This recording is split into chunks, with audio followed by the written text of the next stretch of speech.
Day 4 of the Isolation Diaries.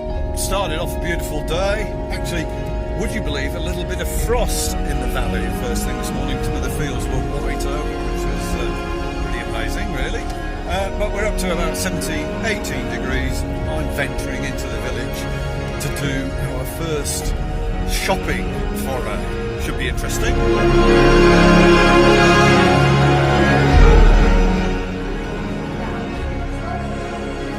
Perfecto.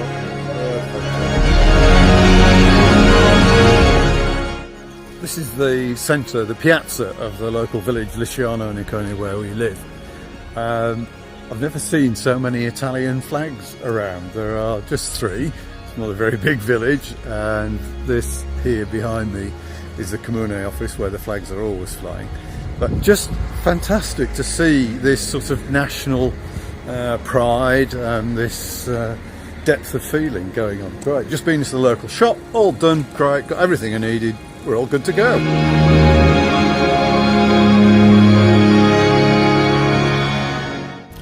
I've been thinking a lot about this isolation business and, how can you prepare for that? There's a lesson to be taken from the expat world.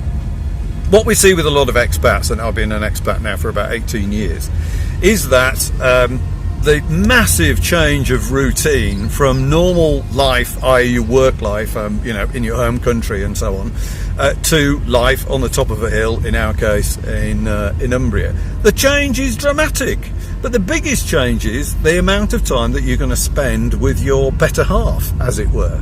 And that is where most of these situations really come unstuck. It's about the strength of your relationship. It's about finding yourself 24/7 with your other half. So, I'm no expert on this, but I've only given a little bit of thought, so I haven't analysed it in massive detail. Well, what you should be doing, what you need to do, is to do things together. There are, as Betty and Al, our good friends, say, blue jobs and pink jobs, and discuss what those blue jobs and pink jobs are. They have to be shared. So Louise and I sat down this morning, we discussed what we were going to have for dinner this evening and what we were going to have for lunch today, what she was going to do today, what I'm going to do today, and so on. And so we kind of know, it's loosely planned, it's not prescriptive in that sense, and we take an interest in what each other is doing.